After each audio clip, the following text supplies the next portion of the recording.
Voyons maintenant comment gérer les exposants négatifs lorsque ça se produit.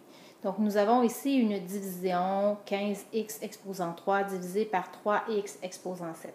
Nous procédons comme nous le faisions dans la vidéo précédente, donc 15 divisé par 3, ce qui nous donne 5 comme coefficient. Par contre, lorsque nous allons soustraire les exposants des bases identiques, x exposant 3 divisé par, par x exposant 7, comme nous avons des bases identiques, nous devons soustraire nos exposants. 3 moins 7, ce qui nous donne négatif 4. Or, en algèbre, on ne doit jamais laisser d'exposant négatif.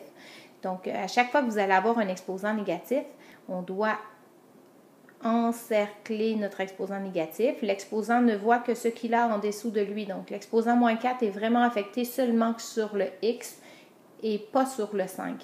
Donc, mon x exposant moins 4 va changer de position. Donc, il était au numérateur, c'est-à-dire en haut. Il va donc descendre au dénominateur. Donc, mon 5 demeure à son endroit initial parce que l'exposant négatif n'était pas affecté sur le 5, mais le x à la moins 4 descend et en descendant, il perd son négatif de l'exposant, donc devient x à la 4 en changeant de position. Donc, si on simplifie 15x3 sur 3x7, ça donne 5 sur x à la 4. Prenons un exemple un peu plus complexe. Donc, nous avons une grosse fraction ici, là, une division sous forme de bout.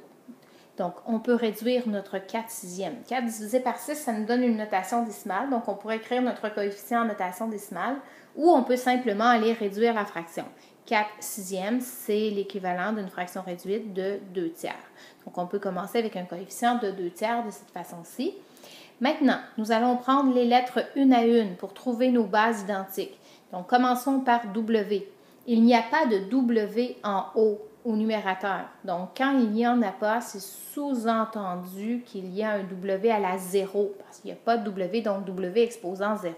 S'il y en avait un, ce serait W simplement sans exposant 1, parce que l'exposant 1 est sous-entendu, mais lorsqu'il n'y a pas du tout de W, on peut remplacer par W exposant 0.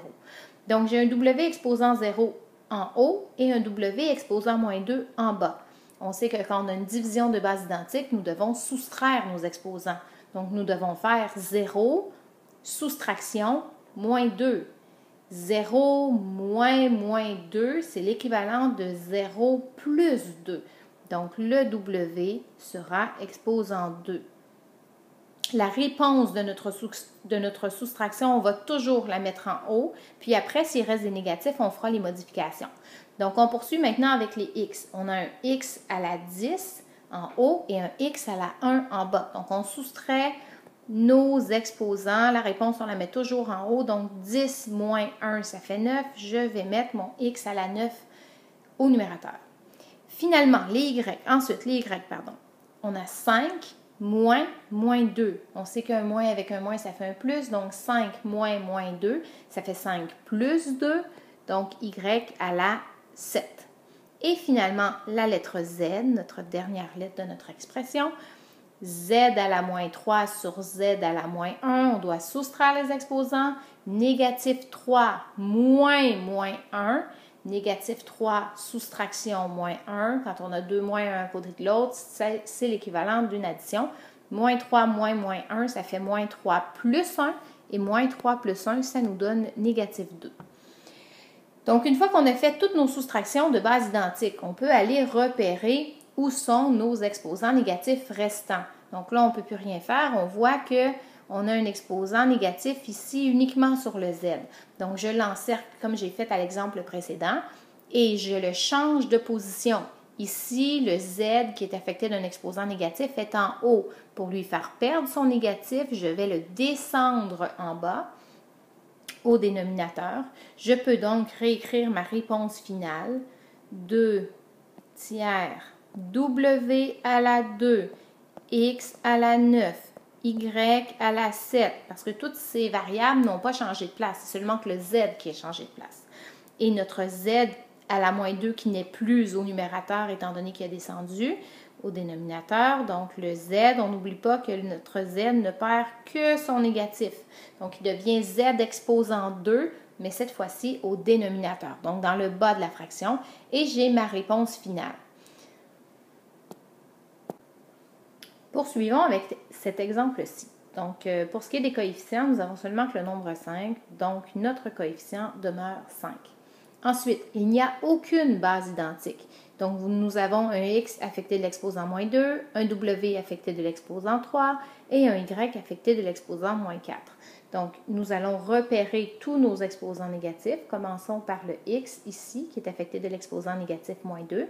Donc, notre x, comme il y a un exposant négatif, il va devoir changer de position. Il est en haut, je le descends donc en bas au dénominateur. Est-ce qu'il y a d'autres exposants négatifs dans cette expression-là? Bien sûr, donc nous avons notre y également à la moins 4, mais lui, le y à la moins 4, il est en bas. Donc, pour faire disparaître l'exposant négatif, nous devrons le monter au numérateur. Donc, voyons ce que ça donne comme réponse finale. Donc, notre 5 demeure à son endroit. Le y à la moins 4 qui monte, donc on voit une flèche qui nous arrive à côté du 5, là, donc il va devenir y à la 4, il va perdre son négatif puis il va devenir y à la 4. Le x à la moins 2 qui s'est en allé en bas n'est plus au numérateur, mais le w à la 3 qui n'avait pas d'exposant négatif est demeuré au même endroit. En bas, nous n'avons plus de y à la moins 4 étant donné qu'il est monté au numérateur, mais nous avons un x à la 2 qui est descendu étant donné qu'il avait un exposant négatif. Voilà, ça complète la gestion des exposants négatifs.